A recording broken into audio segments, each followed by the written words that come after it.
అస్సలాము అలైకుం వరహ్మతుల్లాహి వబరకాతు. అనంత కరుణామయుడు, అపార కృపాశీలుడు, సర్వలోకాలకు సృష్టికర్త, పరమ పవిత్రుడు, పరిశుద్ధుడైన అల్లాహ్ యొక్క శుభనామముతో ప్రారంభం.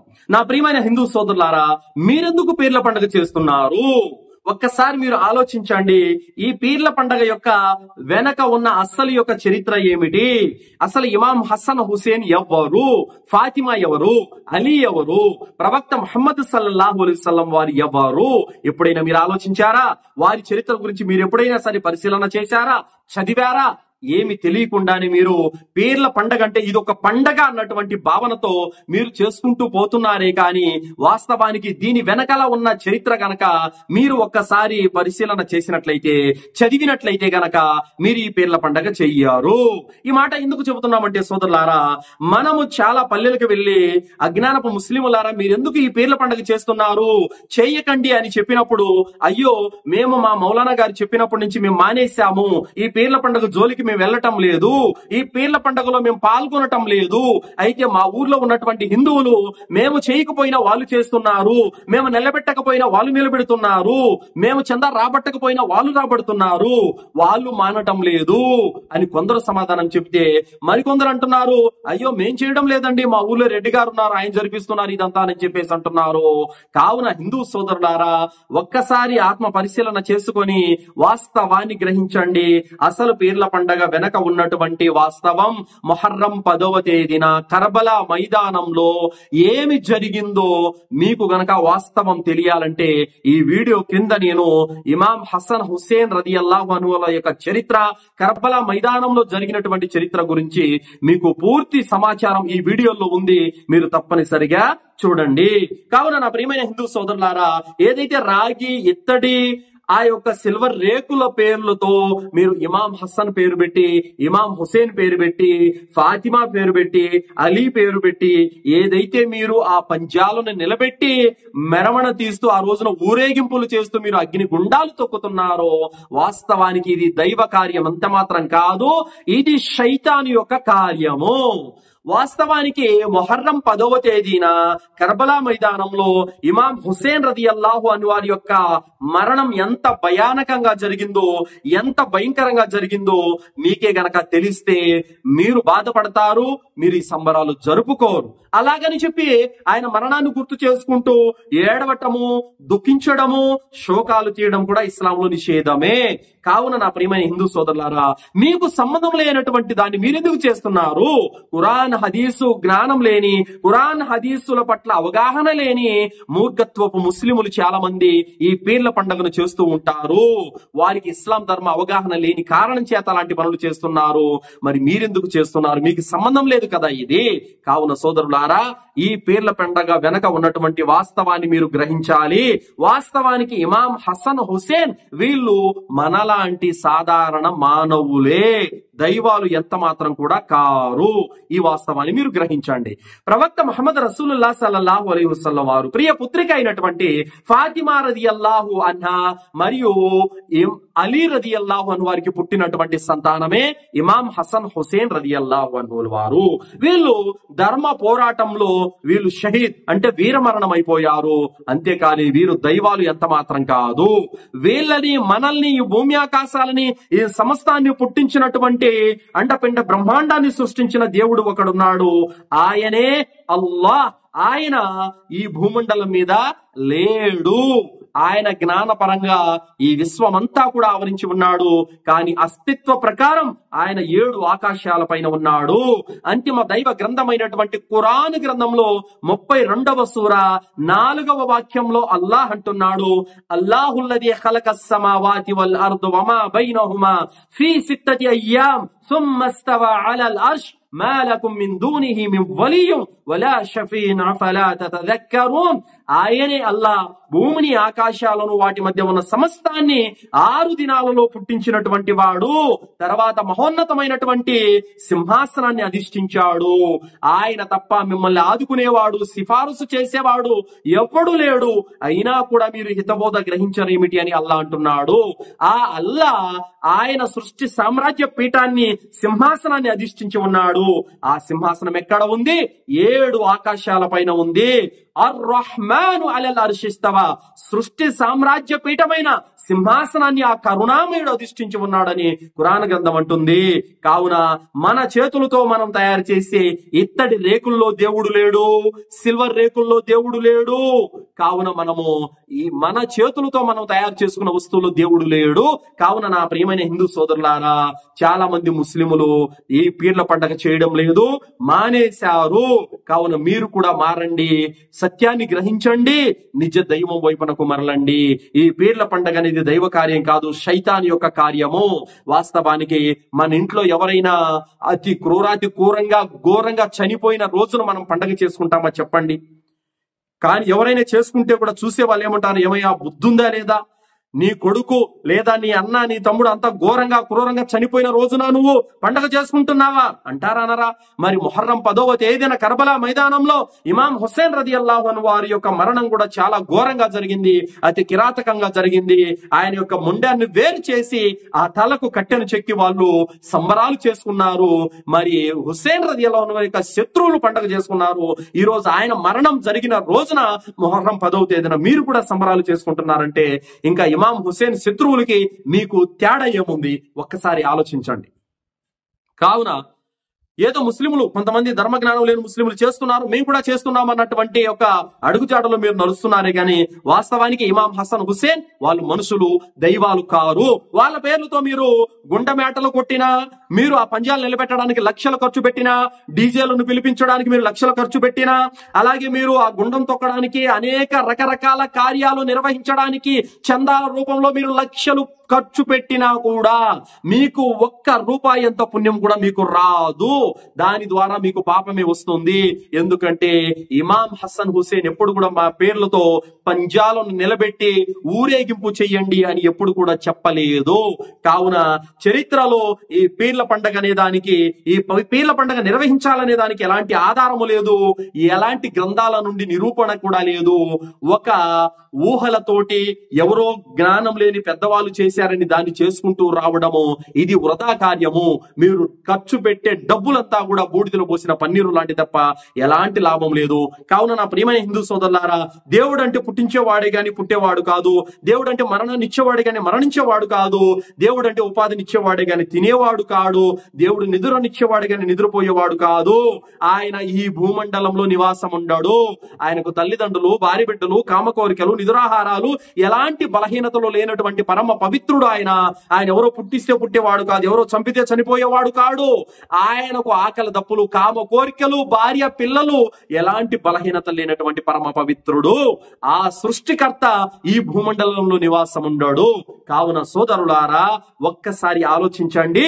మీరు ఇమాం హసన్ హుస్సేన్ల పేర్లతో ఈ పీర్ల పండగ ఎంత ఘనంగా నిర్వహించినా, ఎన్ని లక్షల కోట్లు మీరు ఖర్చు పెట్టినా కూడా ఇదైతే దైవ కార్యం కాదు, ఇది ఒక శైతాను కార్యము. కావున హిందూ సోదరులారా, ముస్లింలే దీన్ని మానేస్తున్నప్పుడు మీరెందుకు చేస్తున్నారు? మీకు అవసరం ఏముంది? దీని ద్వారా మీకు లాభం ఏంటి? కావున దేవుడు అనేవాడు విగ్రహాల్లోనూ, చిత్రపటాల్లోనూ, పుట్టల్లోనూ, చెట్టల్లోనూ ఇలాంటి చోట ఉండడు సోదరులారా. నేను ఒక చోట చూశాను, రైల్వే స్టేషన్ పక్కన ఒక వేప చెట్టు ఉంది. ఆ వేప చెట్టు దగ్గర పసుపు, కుంకుమ, కొన్ని పూల దండలేసి వాటిని మొక్కుతున్నారు ప్రజలు. దాని పక్కనే మలమూత్ర విసర్జన కోసము ప్రజలంతా వచ్చి ఆ చెట్లలో వెళ్ళిపోతూ ఉన్నారనమాట. అంటే దేవుడు అంత నీచ నికృష్టమైన ఆ యొక్క మలినం కలిగిన ఆ ప్లేస్ దగ్గర ఉంటాడా చెప్పండి? ఏం ఆలోచిస్తున్నాం? దైవం విషయంలో మనుషుల యొక్క పరిస్థితి ఎలా అయిపోయిందంటే సోదరులారా, మొన్ననే 1500 మంది జనాలను వెంట వేసుకొని పలానా భూమిలో పీర్లు ఉన్నాయి నేను చూపిస్తాను రాండి అని ఒక బాలుడు తీసుకెళ్లితే జనాలు ఎంత తెలివి తక్కువతనంతో ఉన్నారో చూడండి. ఆ పిల్లోడిని నమ్మి వీళ్ళు 1500 మంది వెళ్ళి అతను వెంట వెళ్ళారు. అతను ఏదో ముందుగానే పూడ్చిపెట్టినటువంటి కొన్ని ఇత్తడి, రాగి, సిల్వర్ రేకులను వెలికి తీశాడు. ప్రజలంతా కూడా ఇదేదో నువ్వే పూడ్చిపెట్టి నువ్వే చేస్తున్నావని తర్వాత తిట్టిపోశారు.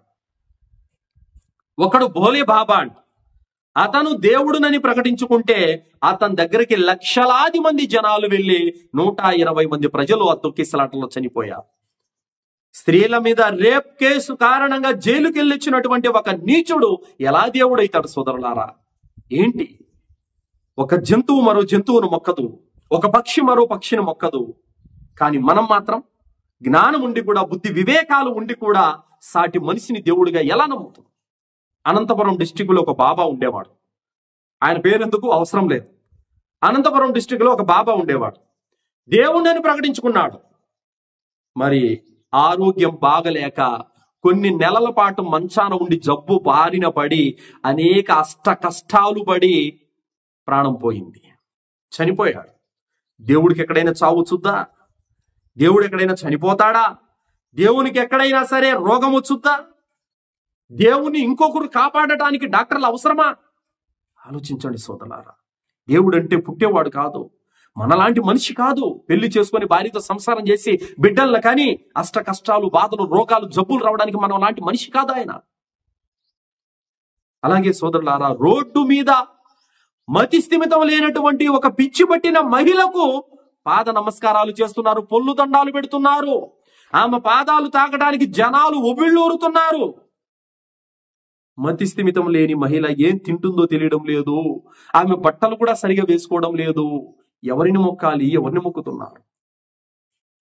కొందరు తమ చేతులతో తాము తయారు చేసుకున్న శిలలను మొక్కేవారు కొందరు, తమ చేతులతో తాము గీసుకున్నటువంటి చిత్రపటాలను మొక్కేవాళ్ళు కొందరు, కాటేసే పామును మొక్కేవాళ్ళు కొందరు, గడ్డి మేసే జంతువును మొక్కేవాళ్ళు కొందరు.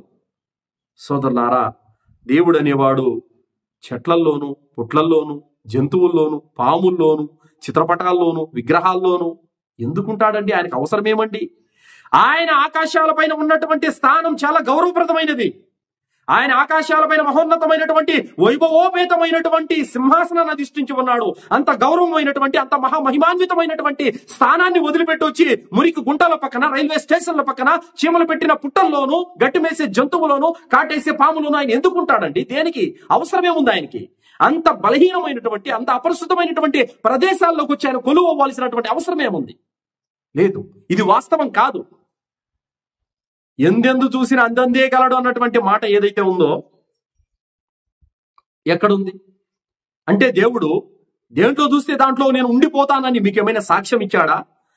మీరు ఫలానా విగ్రహాన్ని మొక్కండి, అందులోకి నేను వచ్చి ఉంటాను, దాన్ని మొక్కితే నన్ను మొక్కినట్టే. ఏ గ్రంథాల్లో ఉందో చూపండి ఒకసారి. ఆధారం ఎక్కడా లేదు. ఫలానా ఆవును మొక్కితే నన్ను మొక్కినట్టే ఆయన ఎప్పుడైనా చెప్పాడా? ఫలానా పామును మొక్కితే నన్ను మొక్కినట్టే నేను ఎప్పుడైనా చెప్పాడా?